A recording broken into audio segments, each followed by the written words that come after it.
Olá, pessoal! Estamos iniciando agora mais um episódio do InVips Podcast. O título do nosso episódio de hoje é Mundo do Crime e suas zonas de tensão. Nosso convidado é um dos grandes investigadores do fenômeno do crime e da violência, dedicando seus estudos a pensar como grupos como o PCC, Primeiro Comando da Capital, criam tensões, conflitos e histórias em suas áreas de atuação, sobretudo em territórios urbanos nas margens da cidade. Seu trabalho ajudou a compreender as dimensões políticas do mundo do crime e como essa economia do crime produz relações, mercados, negócios movimentados por agentes envolvidos em atividades como roubos, tráficos, entre outras. Ele é fundador do grupo Na Margem, Núcleo de Pesquisas Urbanas da UFSCar, e hoje é pesquisador do CNRS da França e professor do Centro de Estudos Europeus e Política Comparada, Sciences Po. E foi ainda professor visitante na Universidade de Oxford, Humboldt e no Ciesas do México. Suas pesquisas se tornaram referências, com destaque para suas obras Irmãos, uma história do PCC e Stolencar. O InVips Podcast tem a honra e a alegria nesse episódio de conversar com o professor Gabriel Feltran. Bem-vindo, Gabriel. É um prazer enorme ter você aqui com a gente.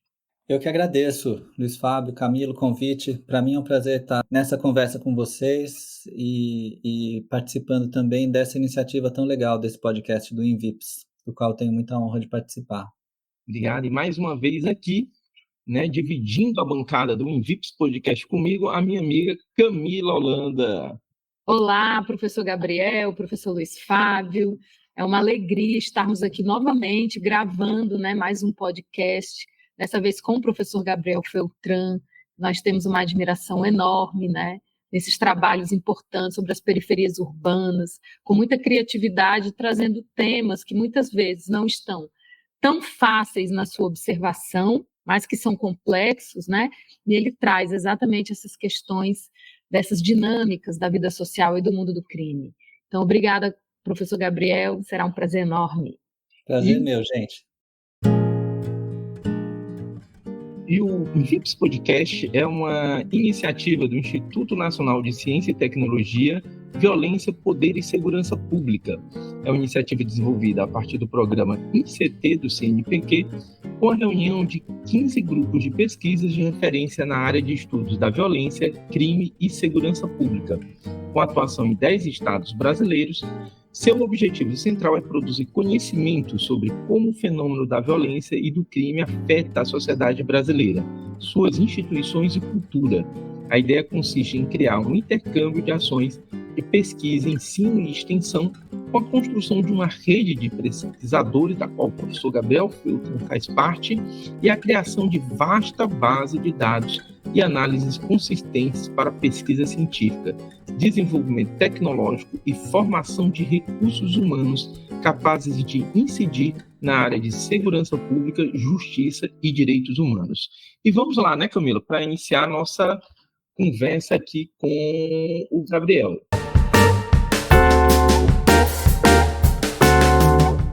Bom, Gabriel, vamos falar sobre a sua trajetória de pesquisa sobre as periferias urbanas em São Paulo. Quando é que esse tema apareceu para você como pesquisador? Já ficando velho, começa a falar da trajetória, né?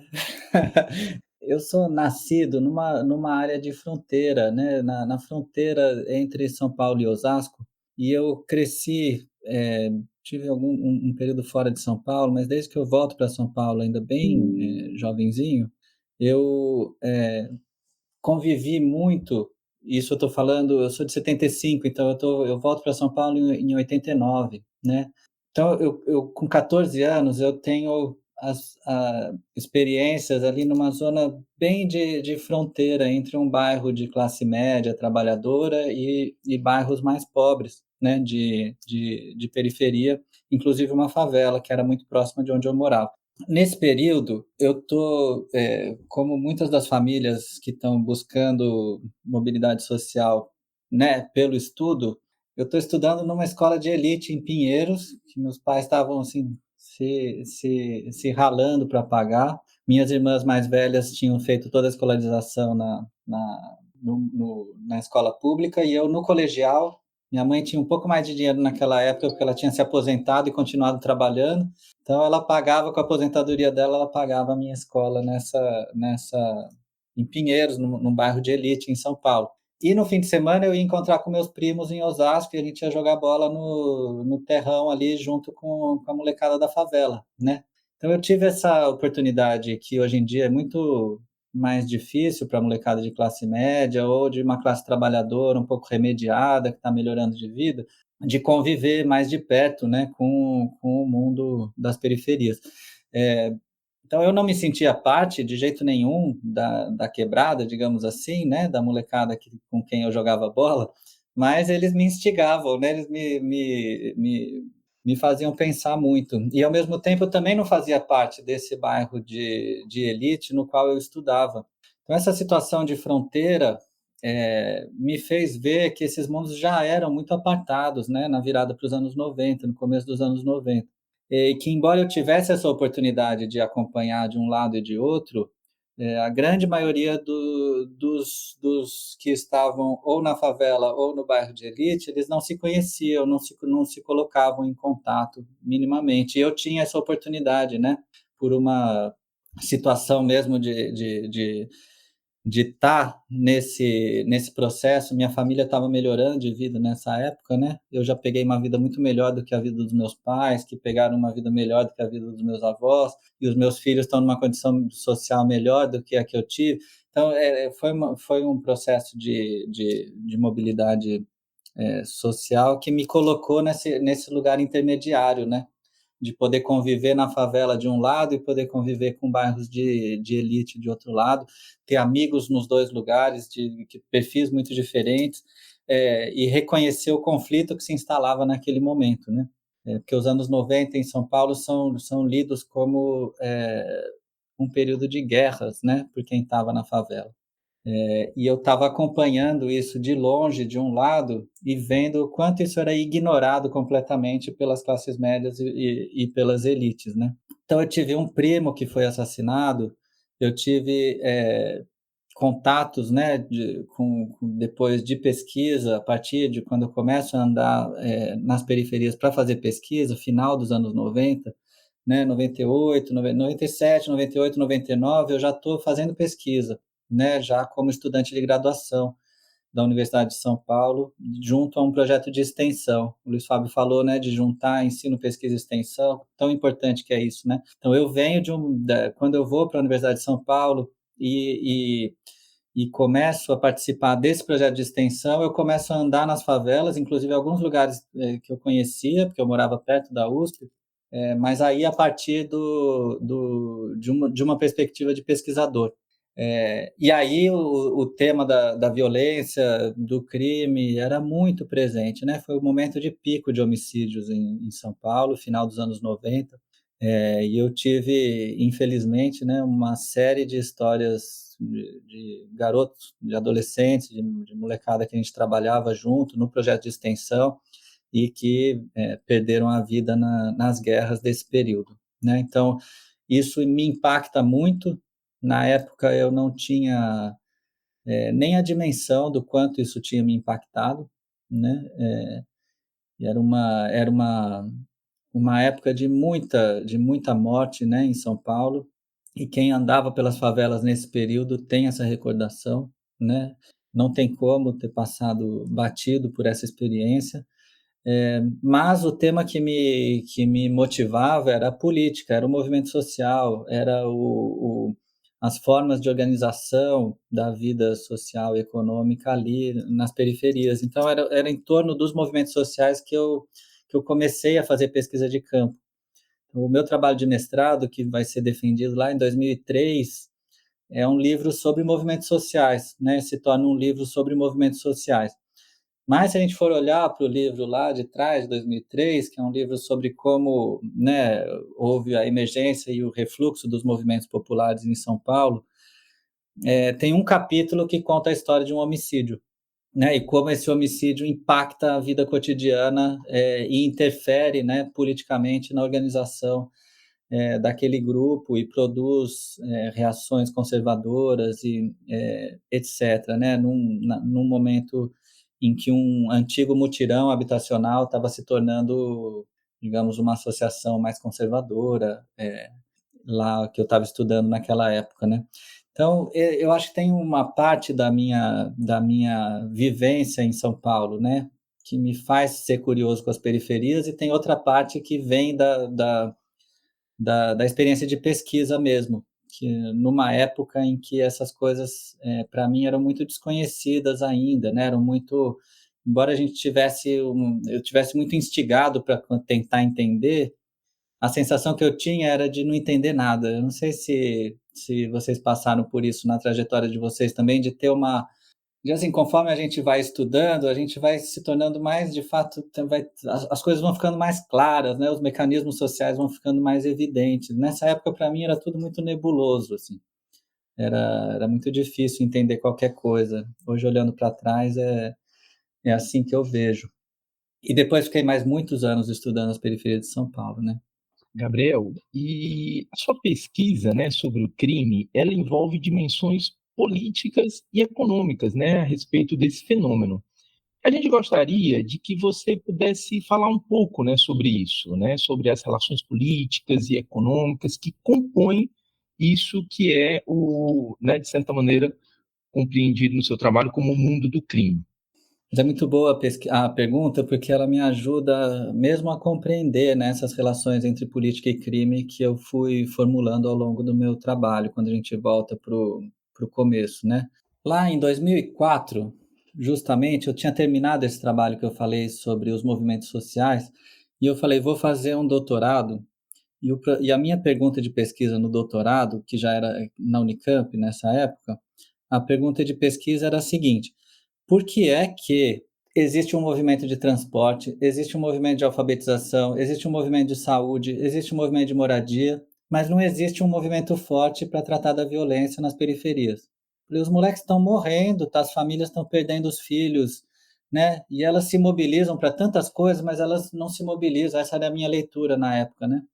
Elas não se mobilizam para o tema da violência, para acabar com essa chacina, né? Com essas mortes. Então, a minha pergunta de pesquisa era essa: quais são os mecanismos que fazem com que não apareça um movimento social tão forte nas periferias de São Paulo, quanto o movimento de moradia, quanto o movimento de saúde, quanto, né, os movimentos que tradicionalmente se instalaram ali já desde os anos 60, 70, né?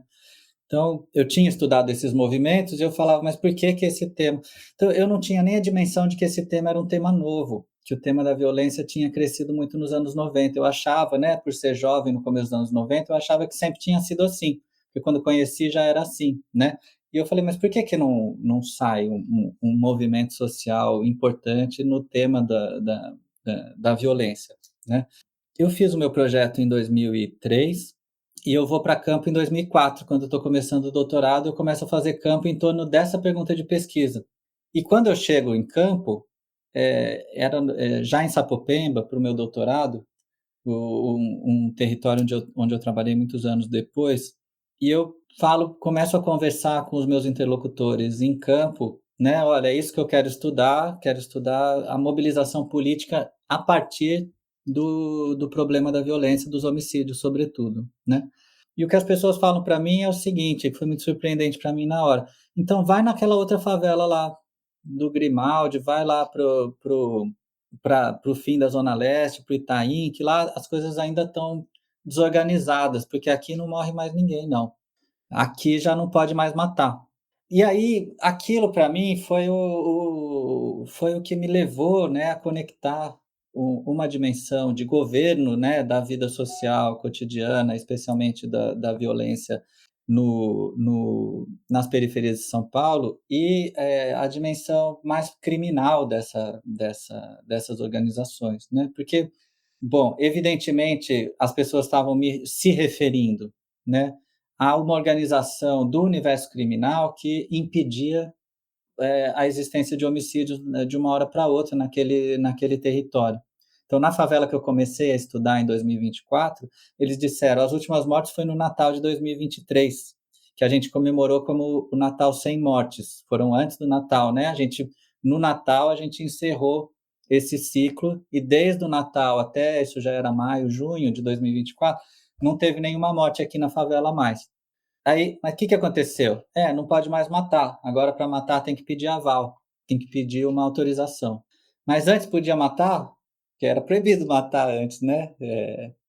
Continua sendo crime.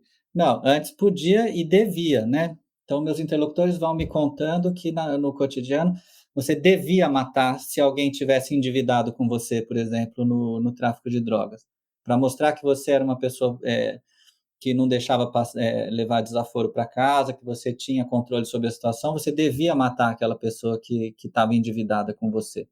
Se alguém mexer com a sua mulher, você tem que matar para mostrar que você tem honra, né? E a partir da instalação dessa nova ordem, né, que foi a chegada, né, do PCC, que vinha se desenvolvendo há 10 anos dentro das cadeias em São Paulo e que emerge ali nas periferias nesse momento, né?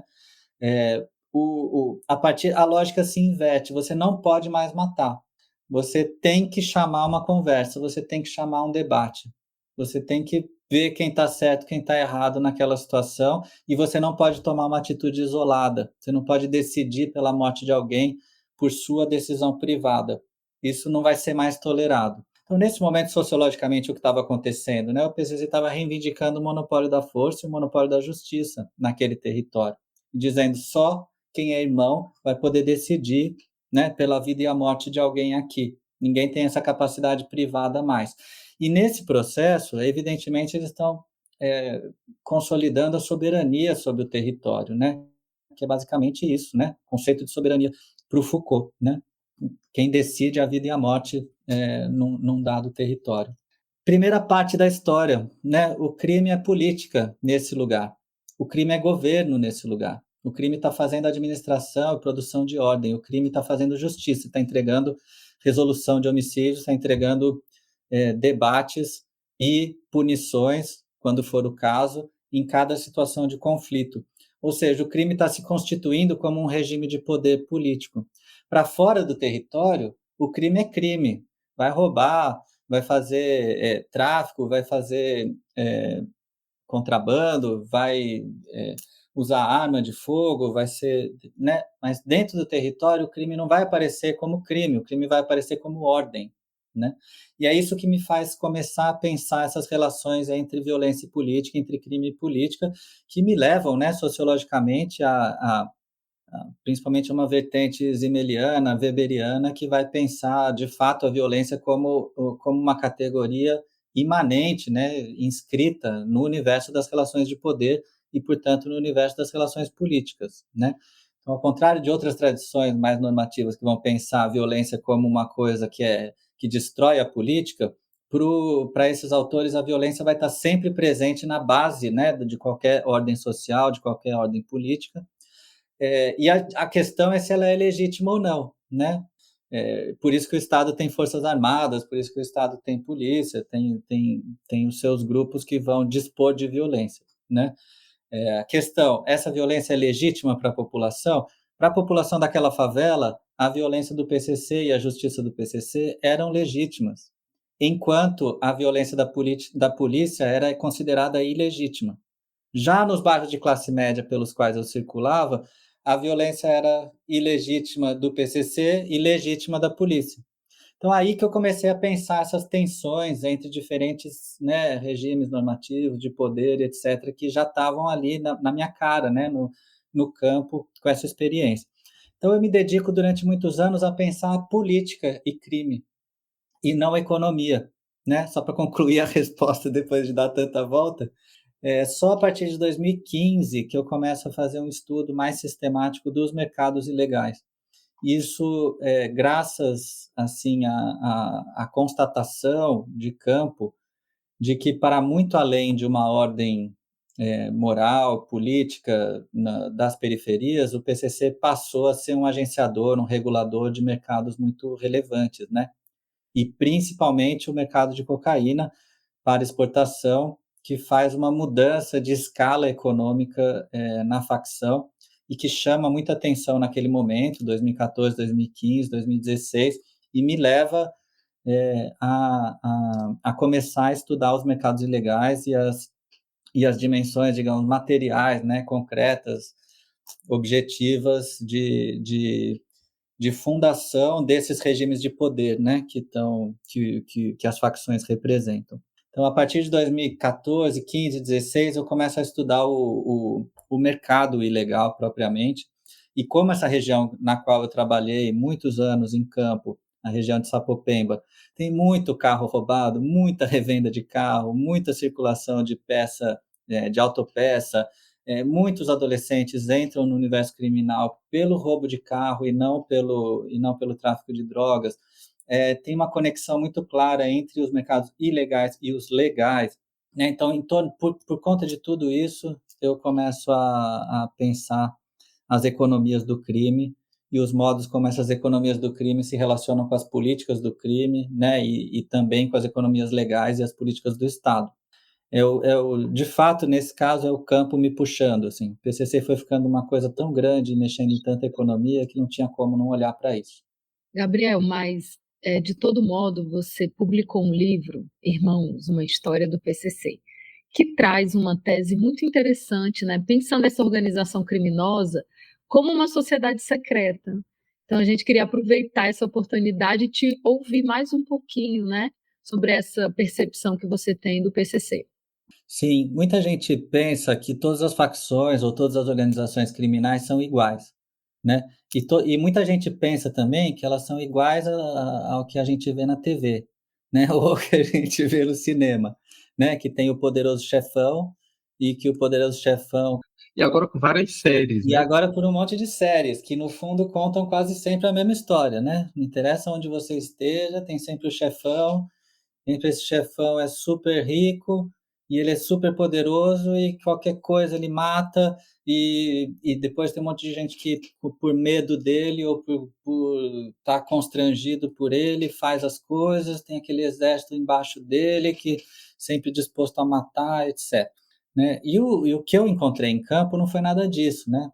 Muito pelo contrário, os caras falavam o tempo inteiro de igualdade, os caras falavam o tempo inteiro que não pode ser mais que ninguém, não pode querer ser mais que ninguém, os caras falavam o tempo inteiro que cada um no seu corre, não tenho nada com esse cara aí, esses caras, chefe do quê? Chefe de nada, meu, não devo nada para ninguém, não vou pagar para ser ladrão, tem um monte de coisa que não tinha nada a ver com essa estrutura que era vendida, né, como, sobretudo na imprensa e na polícia, como a estrutura na qual o PCC funcionaria, né? Então, de fato, eu passei muitos anos fazendo trabalho de campo em Sapopemba, ouvindo histórias sobre o PCC, e nunca ninguém me falou sobre Marcola, por exemplo. Ninguém, né? Não, simplesmente não era algo que existia no universo que as pessoas estavam vivendo, no dia a dia delas, na forma que elas viam a própria atuação delas no universo criminal ou próximo do universo criminal.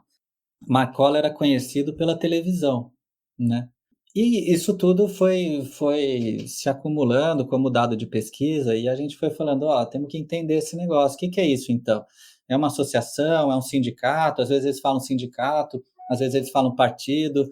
Será que tem a ver com a forma partido? Será que tem a ver com a forma sindicato? A gente foi trabalhando isso, né, em pesquisa, para chegar nessa formulação do PCC como uma sociedade secreta, muito por leitura, né, de trabalho sobre sociedades secretas. Cheguei a fazer alguma pesquisa de campo na maçonaria, não sou maçom, então era muito limitado o meu acesso à maçonaria, mas alguns eventos, algumas entrevistas com amigos que são maçons, para compreender um pouco como ela funcionava, e também ler alguma coisa, né?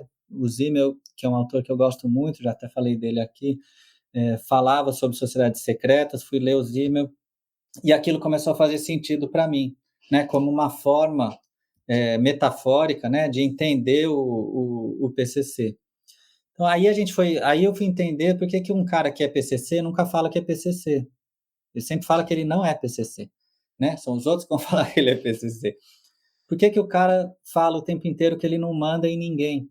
Né? Que mesmo que ele tenha uma responsa, né, uma responsabilidade na facção, mesmo que ele tenha uma função na facção, ele não tem uma capacidade de mando sobre ninguém, porque são todos irmãos, né? Aí eu fui entender por que que o empreendimento econômico é quase sempre um empreendimento autônomo. São muitos empreendedores autônomos de mercados criminais que se autoajudam, né, pelo PCC e que recebem estrutura do PCC para fazer os seus negócios progressivamente, conforme a facção vai crescendo. Então, essa forma de pensar o PCC, ela fez muito mais sentido com o que eu tinha de material de campo. E ela permite que a gente entenda por que a polícia sempre fala que acabou com o PCC e por que o PCC sempre continua crescendo, né? Então, basicamente, como a polícia pensa que a posição política no PCC, a posição de responsabilidade no PCC, implica em ganho econômico, em dominância, em mando econômico também, ela acha que qualquer pessoa que seja um grande traficante, ela é líder do PCC. Sendo que para a organização são coisas absolutamente opostas, diversas, não opostas, diversas, né? Diferentes. Então eu posso ser um traficante de drogas e posso não ter uma posição de destaque no PCC. Posso ajudar a facção uma coisinha aqui, uma ali, mas eu não tenho nenhuma posição relevante. Eu posso não ser um grande, mas ser muito respeitado pelos caras dentro da cadeia, ter pegado uma pena de 15 anos, e dentro da cadeia, pelo respeito que eu tenho e por várias situações que eu mostrei, que eu sou o cara do crime mesmo, não sei o quê, eu posso ter uma posição de destaque no comando, né, uma responsabilidade no comando. E eu posso ser as duas coisas, inclusive. Um traficante muito importante e ter uma posição numa sintonia alta do PCC, né? Numa posição de administração importante dos conflitos, por exemplo, na disciplina da facção, ou no controle das armas, ou no controle dos carros, ou no controle do tráfico, ou na regulação do cadastro, quem faz parte, quem não faz, etc, etc, né? Então, essas são coisas totalmente diferentes. Eu não preciso. E a posição de poder numa fraternidade, né, numa sociedade secreta, ela não é personalizada, ela não é da pessoa. Então, não tem o poderoso chefão. Ele ocupa uma posição de responsabilidade, mas ele não tem capacidade de mandar em ninguém, né, assim, em tese, né?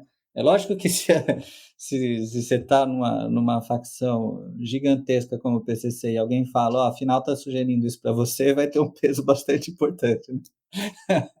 Mas é lógico que do ponto de vista, né, da norma de funcionamento da facção, não tem mando, todo mundo é igual, né? Você não pode nunca chegar para alguém e falar, ó, você é menos que eu, né? Se você estiver falando com um irmão que é seu próximo.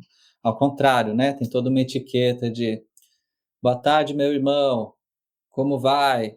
Vamos, daí umas etiqueta de saudações, assim, longas, né? Como vai a família, como vai isso, como vai aquilo, tal, tal, tal. Um grande prazer, uma satisfação estar aqui com você, tal, tal. Quer dizer, que são todos os rituais que vão mostrando, né, que nós estamos entre pares, né? Nós não estamos no mesma esfera da opressão, que é a esfera que o PCC acusa, né, o sistema de fazer. Então, eu fui entendendo o PCC como uma sociedade secreta nessa medida e foi fazendo sentido em campo, né? E continua fazendo sentido até hoje. Então, são artefatos que a gente usa analiticamente, né? A gente cria uma metáfora que permite que a gente entenda o fenômeno e depois a gente vai sofisticando essa metáfora, né? Então, me parece que funciona ainda muito bem. Por exemplo, em relação ao tráfico de drogas, as pessoas falam, mas o PCC é uma enorme empresa do tráfico de drogas, né? E a gente fala, olha, sim e não, porque tem um monte de empresários do PCC visando lucro no tráfico de drogas, sem dúvida nenhuma, mas a sintonia do progresso, ela não tem fim lucrativo no sentido capitalista do termo que vai ser apropriado por alguém. Tudo o que for feito de ganho econômico pela sintonia do progresso não pode ser apropriado por ninguém privadamente. Vai ser reinvestido na facção, reinvestido na infraestrutura dos negócios para favorecer os membros, certo? Então, são detalhes para o observador externo que pensa, todo mundo bandido, não quero nem saber, mas para o sociólogo não são detalhes não, são coisas muito importantes, né, que fazem a gente entender como esses mercados crescem tão rapidamente. Porque se fosse preciso ir matando toda a concorrência para crescer e chegar no tráfico internacional, ia ter tido muito sangue no caminho e o PCC não ia ter conseguido chegar na posição de destaque que tem hoje, né? Mas como essa forma Como essa forma permite esses empreendimentos muito atomizados, autônomos, muito espalhados, né, com muita autonomia de ponta, e ao mesmo tempo ela permite muita coordenação estratégica e investimento nas cadeias de valor, então o crime se profissionaliza muito e se expande muito rápido, né? Seja de São Paulo para outros estados do Brasil, seja depois internacionalmente, que é o que eu tenho estudado mais recentemente, né? Gabriel, e o seu trabalho ele também desvendou, né, nas suas pesquisas sobre roubos de carros, vários elementos que são importantes e muitas vezes são ignorados, né, em pesquisas sobre o mesmo fenômeno. A gente também gostaria que você falasse um pouco, né, sobre esse contexto social em torno dos roubos de carros, né, que você trabalha no seu livro Stolen Car. Ótimo. O mercado de carros roubados, ele é extremamente interessante, né? Para todo mundo. Quando eu apresento esse trabalho, todo mundo fica interessado, quer entender, por várias razões. Em primeiro lugar, porque todo mundo tem carro, ou anda de carro, ou precisa andar de carro no Brasil, ou quer ter carro, quem não tem. Então, parece um mundo muito próximo de nós e que a gente discute pouco. Em segundo lugar, esse é um mercado que permite que a gente pense a quantidade também, a gente quantifique um pouco as experiências criminais e os mercados criminais, porque é muito difícil saber quanta droga está circulando no Brasil, mas não é tão difícil saber quantos carros roubados estão circulando no Brasil, porque as seguradoras têm esse dado, a SUSEP tem esse dado, né? Agências reguladoras têm esses dados e assim por diante. Então, é um mercado, digamos, mais fácil de estudar nessa medida, né? E, por outro lado, ele é muito difícil de estudar porque tem muita gente ganhando dinheiro com esse mercado. Todo mundo, na verdade, que está inscrito no mercado de roubo de carro ou de recuperação desses veículos roubados, desmonte desses veículos roubados para venda de autopeça, exportação desses veículos roubados, legal ou ilegalmente, tudo isso, toda esses circuitos econômicos em torno, né, do roubo de carro, eles são muito lucrativos e as pessoas não querem assim demonstrar claramente que elas fazem parte disso, né, ainda que elas não tenham nada ilegal. É um mercado que se conecta muito rapidamente com o mercado legal. Também é uma característica muito interessante. Então, vou só dar um exemplo para vocês. Um carro é roubado hoje, em Fortaleza, né? A mão armada, um crime violento, por um menino de 19 anos que está inscrito no universo criminal, etc. Normalmente, quem não conhece o assunto acha que esse menino está roubando o carro para ele, né? Agora, o que a gente viu? Em primeiro lugar, que esse menino é contratado para roubar o carro e que ele vai ganhar lá, depende da cidade, ele vai ganhar R$ 1.000, ele vai ganhar R$ 1.500, depende, vai ganhar menos para roubar esse carro. E ele vai entregar esse carro meia hora depois para um receptador. O carro custa R$ 100.000, só que ele ganhou 1.000, né? Agora, ele ganhar 1.000 num roubo de 30 segundos, né? São os 30 dias de trabalho dele no mercado informal para ganhar os mesmos 1.000. Então, para o menino compensa, né, ganhar rápido esse dinheiro, numa lógica estritamente econômica, e ele assume todo o risco disso, né, inclusive o risco de ser morto pela polícia, na reação do condutor, uma sociedade armada, etc. Ele assume esse risco pelo ganho econômico, né? Assumido esse risco, ele entrega esse carro para alguém, esse carro está perseguido por um boletim de ocorrência, pode gerar alguma confusão, então vamos desmontar esse carro rápido. Ou, melhor ainda, se a gente obtiver um carro por furto e não por roubo, porque daí a notificação vai demorar mais e esse carro não vai vir tão rapidamente perseguido para nós, a gente vai ter tempo de andar pela cidade com esse carro ainda legal, né? Porque eu furtei, eu não roubei. É como se o carro tivesse legalizado, não tem um anúncio de carro roubado ainda, consigo levar ele para o desmanche mais tranquilamente. Então, você vai tendo especializações no mercado. A violência vai se concentrar sempre no setor mais vulnerável e na ponta de operação desse mercado, que é esse menino favelado que vai roubar o carro, contratado para roubar o carro. Todo mundo que vem depois vai ganhando dinheiro com o carro. Então, aí o menino roubou o carro, entregou para alguém, essa pessoa usou esse carro para transportar droga e depois abandonou o carro. Ó, Carro custa R$ 100.000, a seguradora já tinha pago o dono, porque isso demorou 4, 5 dias eles usando o carro para fazer entrega, com placa falsa, alguma coisa. Ou para fazer outro roubo, né? Aí o carro é abandonado. Beleza, a seguradora pega esse carro, é dela. A seguradora vai no leilão, vende o carro. O leiloeiro ganha dinheiro, ganha 5% em cima do valor do carro. Então, a seguradora ganhou dinheiro, porque o risco do roubo mais a recuperação do carro garante a indenização que ela pagou e muito mais, né? Ele tem um monte de carro segurado. O leiloeiro ganhou dinheiro. O revendedor de carro que comprou o carro no leilão ganhou dinheiro, porque comprou mais barato no leilão do que compraria no mercado. Ele leva esse carro para o interior, faz mais dinheiro com o carro na revenda. O particular que comprou o carro está contente, porque esse carro chega para ele num preço razoável, porque foi vendido no leilão, foi desvalorizado, né, por ter passado pelo leilão. Todo mundo está ganhando, todo mundo está tranquilo, né? Então, a partir do momento que o carro é roubado, ele se torna um bem ilegal, mas a partir do momento que ele é legalizado, né, pela recuperação da seguradora, ele se torna um bem legal. A outra alternativa é esse carro ser desmontado. Você desmonta o carro e a autopeça vai chegar dentro do seu carro, você nem sabe. Você deixou seu carro para consertar na oficina, o cara falou, ó, troquei aqui essa junta do motor, eu troquei aqui do seu carro, botei uma nova, tá tudo certo. Você não sabe se aquela peça veio de mercado legal, ilegal, informal, que você quer que seja barato. Você está correndo para trabalhar e você quer que aquilo lá não seja mais dor de cabeça e mais custo para você. Então, se o cara falar, ó, essa peça custa 300, mas eu consegui para você por 30, você vai falar, ó, que bom.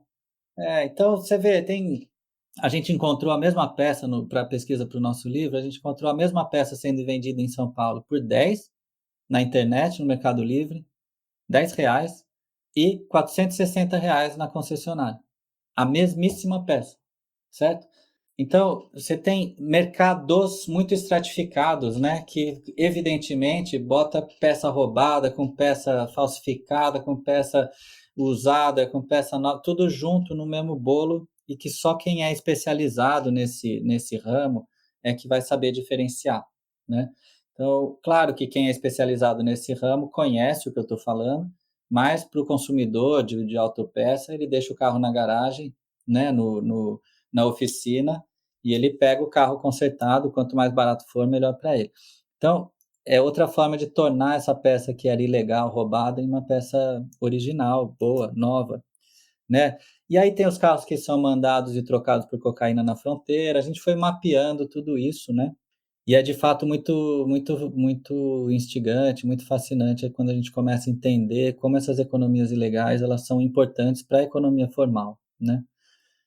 A princípio, a gente acha que está lidando com temas marginais, né, com temas pouco importantes, pouco relevantes economicamente, mas conforme o estudo avança, a gente vai vendo que eles são absolutamente centrais, né, para as economias contemporâneas, não apenas no Brasil. Gabriel, você nos contou dessa sua sensibilidade como pesquisador de campo, né? Então, seus primeiros estudos sobre a periferia também parte de uma questão relacionada à sua vida pessoal, né? Até virar, de fato, um tema na sua vida profissional também. E os seus trabalhos têm uma marca muito forte, né? Da etnografia. A gente queria te ouvir, como é que você percebe hoje sendo um pesquisador que trabalha com dados qualitativos, essa expansão da ciência de dados, né? Do trabalho com os dados quantitativos, assim, nos estudos das ciências sociais, que não estão mais concentrados, de uma certa maneira, na ciência política, né? Mas que faz esse percurso também, sobretudo na sociologia. Então, como é que você observa essas novas metodologias para a gente pensar os fenômenos, né? Que tem se complexificado bastante, e a chegada das tecnologias. Quando a gente pensa na nossa trajetória, os primeiros equipamentos, os gravadores, né, até os recursos que são utilizados hoje, o nível, né, de eficácia que essas tecnologias têm. Então, a gente queria te ouvir sobre isso, como um pesquisador. Super legal a pergunta também. Eu sou bem frankfurtiano nesse aspecto, assim. Eu acho que os meios, os modos, né, de fazer pesquisa, eles são muito importantes, né? A forma como a gente faz a pesquisa, como a gente pensa, é fundamental. E nisso, eu acho que cada vez mais eu retorno aos clássicos. É muito mais comum para mim hoje ler o Bourdieu e pensar, não, o Bourdieu tá, isso aqui ele está puxando diretamente do Marx, isso aqui ele está puxando do Durkheim. Hoje, né, depois de dar aula muitos anos desses autores, a gente começa a ver mais claramente essas dimensões. Agora, sempre que eu volto lá para os clássicos, eu vejo que é a sociologia que me interessa, que interessa, eu acho, do ponto de vista intelectual, é realmente a gente ter capacidade teórica de observar o mundo, né? E de pensar o mundo a partir de um olhar específico, que é o olhar da sociologia das ciências sociais, né? Acho que a etnografia, ela me fascina muito ainda hoje, porque ela permite isso, né? Permite que a gente seja intelectual, que a gente que a gente tenha espírito crítico quando a gente vê dados, por exemplo. Porque se você está vendo todos os seus interlocutores no campo te explicando o mecanismo de redução dos homicídios, e você está vendo a redução de homicídios, e você vê os dados daquele lugar que você está vendo, e os dados estão falando que está subindo, você vai falar, bom, eu questiono esses dados, entendeu? Agora, se você não tem vivência nenhuma de campo, e você vê os dados são a verdade para você. Então, por exemplo, economista costuma falar que o que ele tem na tabela é o empírico. Veja, para nós o que vai para uma tabela passou por tanto filtro, né, para compor uma tabela. O empírico é o que está no mundo, a tabela é a representação, não é isso para nós. Para o economista, o empírico começa na tabela que ele tem, porque ele não tem a mínima noção do universo que ele está estudando, assim, digamos, como ele se manifesta, né, na prática cotidiana das pessoas. Então, são modos, né, são epistemologias diferentes, e eu acho, e eu sempre estive, né, com as metodologias mais clássicas das ciências sociais.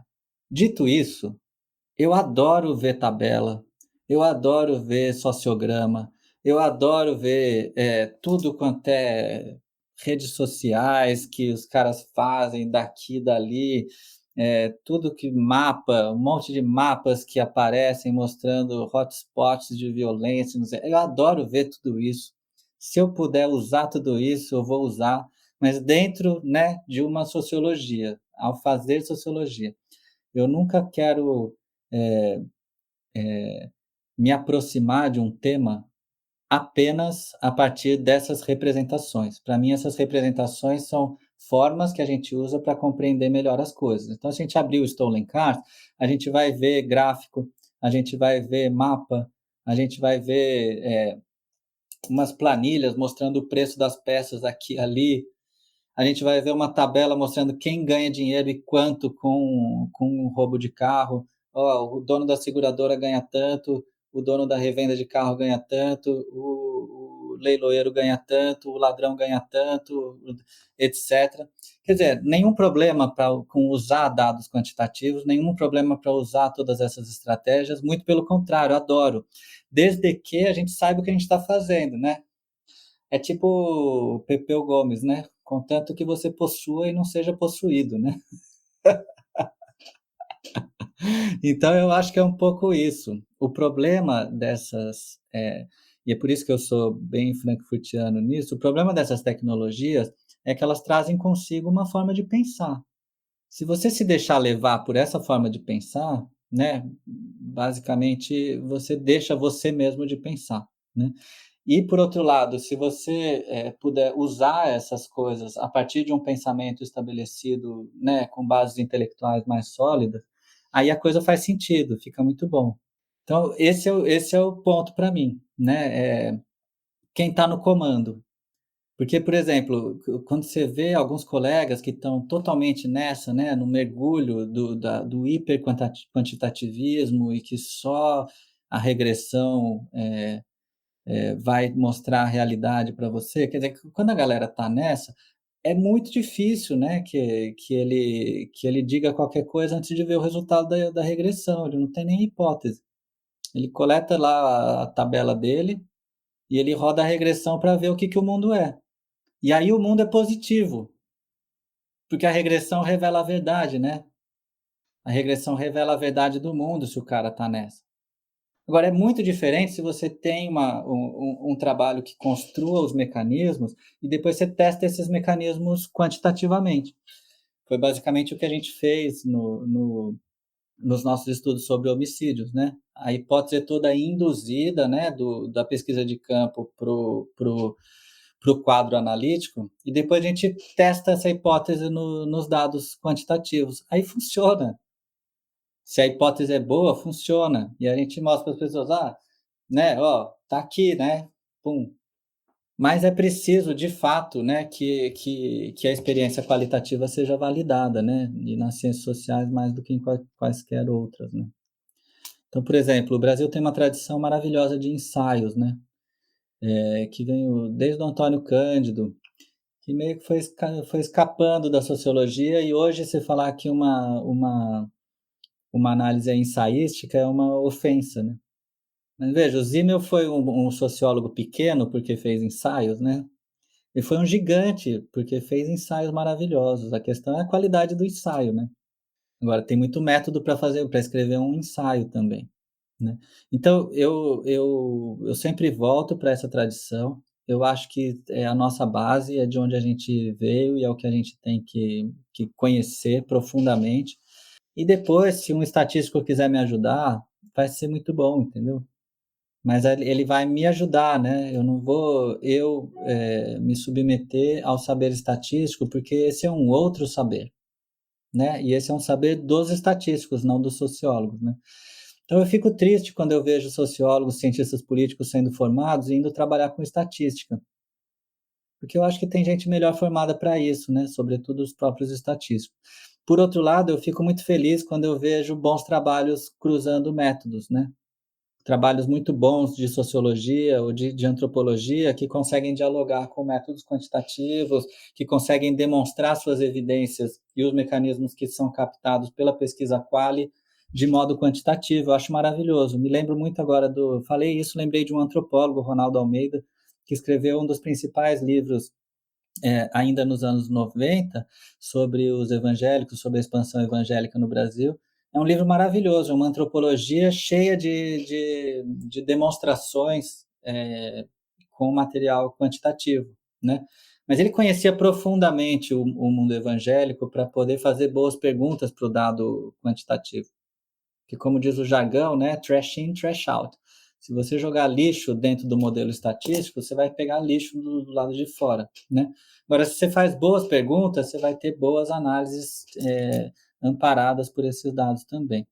Então, essa é a minha visão sobre as epistemologias, né, que a gente tem à disposição para trabalhar nas ciências sociais e onde a gente tem que andar com elas, né?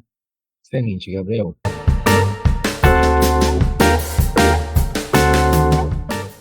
Estamos caminhando, infelizmente, Gabriel, para o final, né?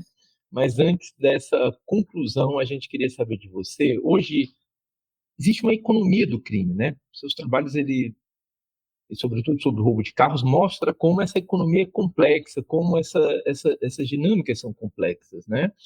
E, obviamente, que isso transforma, né, o problema num desafio muito maior do que ele era. A gente não está falando, né, só de um roubo, a gente está falando de todo um processo econômico que se desenvolve a partir do roubo, né? E isso impõe aos governos dificuldades importantes, né? Inclusive para a própria consolidação da democracia, já que, né, esses mercados são uma realidade. Isso dificulta, né, vários processos na construção de um sistema, né, de garantia de direitos.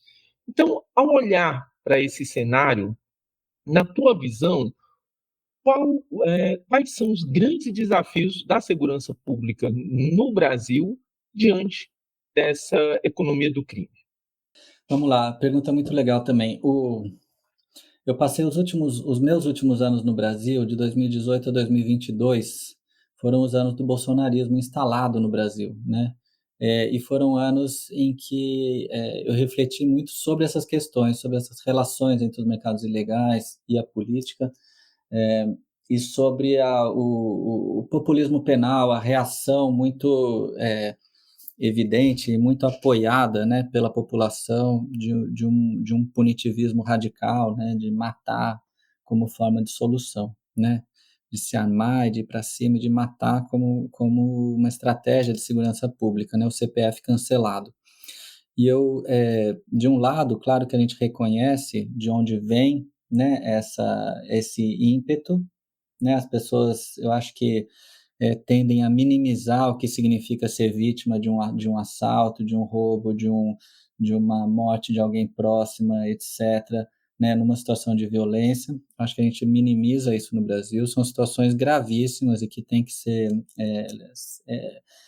levadas, né, pensadas com muita seriedade pelas políticas públicas, pelas políticas de segurança. Não estou dizendo que não tem que ter responsabilização nem punição, muito pelo contrário. Acho que em muitas situações a gente tem pouca punição no Brasil, né? Por outro lado, essas respostas sempre me chocavam, na verdade, né? Porque era tão evidente que a gente já vinha, né, nessa chave, sempre punindo os mesmos, sempre punindo os pequenos operadores desses mercados, sempre olhando para a violência como se ela estivesse sendo causada, né, de baixo para cima, na favela, e a gente com uma incapacidade muito grande de compreender o fenômeno, a gênese do problema, né, inclusive compreender o funcionamento das facções, a função das facções nas quebradas, sem entender nada disso, né, assim, e dizendo, não, agora a gente vai mudar as coisas, agora a gente vai fazer exatamente o que a gente vem fazendo há 30 anos atrás, mas mais forte, né? Então a gente pega um caminho errado e em vez de a gente ir para o desvio, a gente fala, não, agora vamos resolver, pisa fundo no acelerador e vai até o 200 por hora, que agora você vai achar o caminho certo, entendeu? Então eu me sentia vendo uma coisa desse tipo, né, entre 2018 e 2022, quando eu saí do Brasil, e nesse momento eu escrevi sobre política. Eu não consegui muito escrever sobre outras coisas, né? Os textos novos desse período, para mim, foram textos tentando entender esses movimentos, né? Que para mim são movimentos totalitários que a gente viu crescer a partir de 2013 no Brasil e que se implantaram mesmo entre 2018 e 2022, né? Como que eu vejo isso depois desse preâmbulo? Você tem uma expansão muito forte das economias ilegais a partir dos anos 80, né? Essas economias são disputadas nos anos 90, elas oferecem condições para o crescimento da criminalidade, das facções. As facções conseguem, né? Num primeiro momento, a perspectiva de São Paulo é muito modelar, né? O meu olhar é muito a partir de São Paulo. Eu sei que em vários outros lugares é muito diferente, mas as facções conseguem se fortalecer, se armar e enfrentar os seus adversários, principalmente justiceiros, grupos de baixa patente policial que controlavam alguns territórios, etc. Eles conseguem enfrentar e ganhar esses espaços, né, num primeiro momento.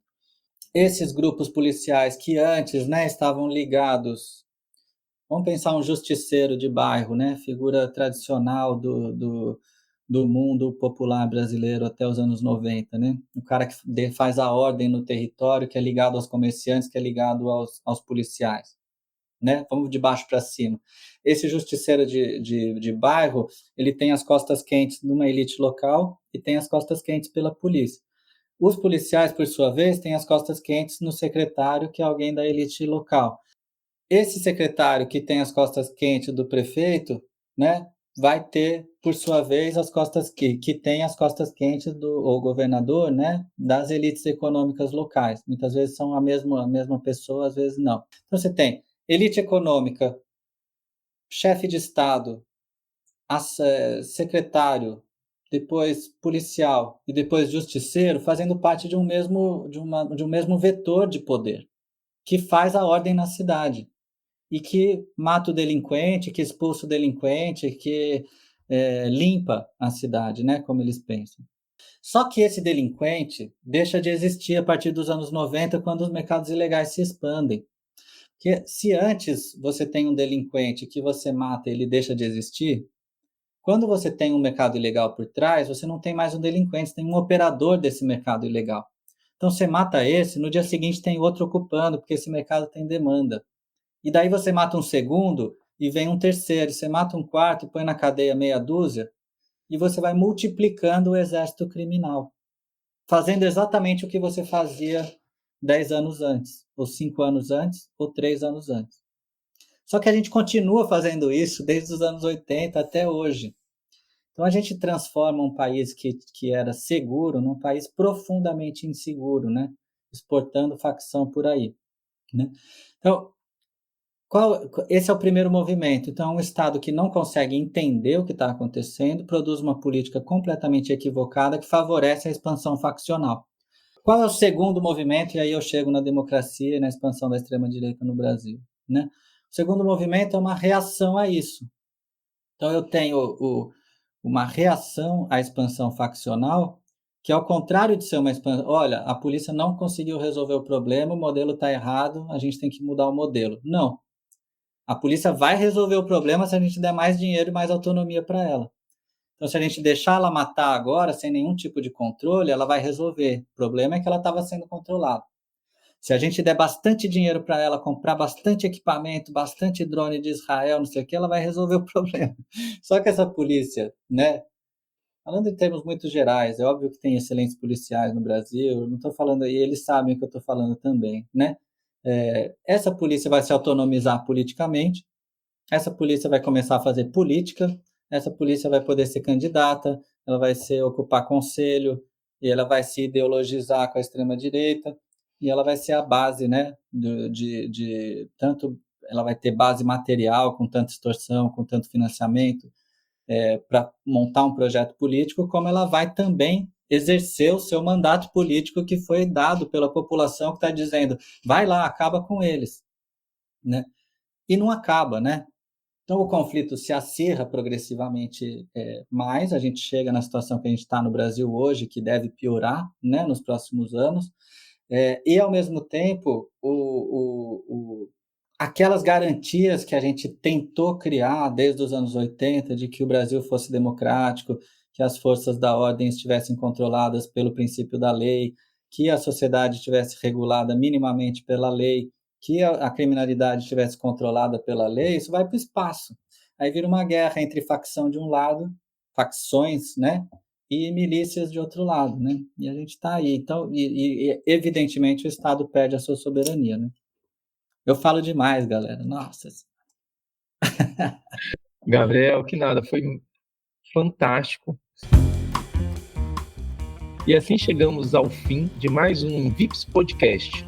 Hoje conversamos com Gabriel Feltran sobre os contextos sociais, políticos e econômicos que compõem o mundo do crime em suas mais complexas e múltiplas dimensões. Foi demais, né, Camila?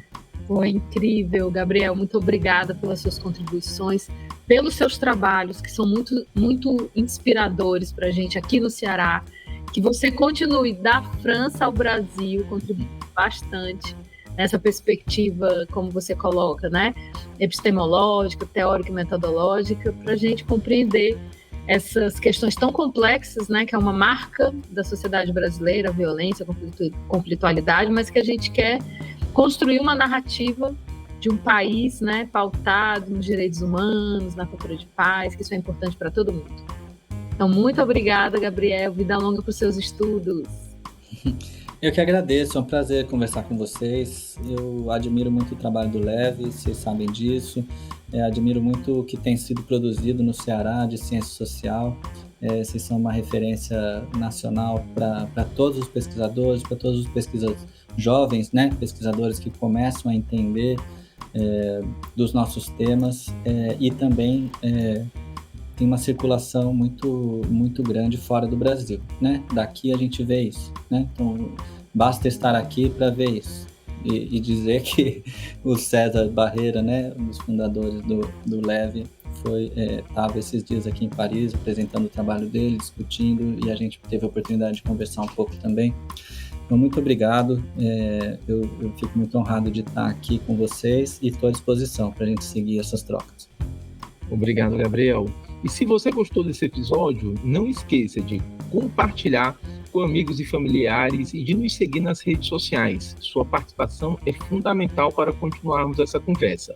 Obrigado pela audiência e até a próxima, pessoal, com mais um momento de reflexão sobre fenômenos do crime, violência e segurança pública, um direito e uma responsabilidade de todos nós.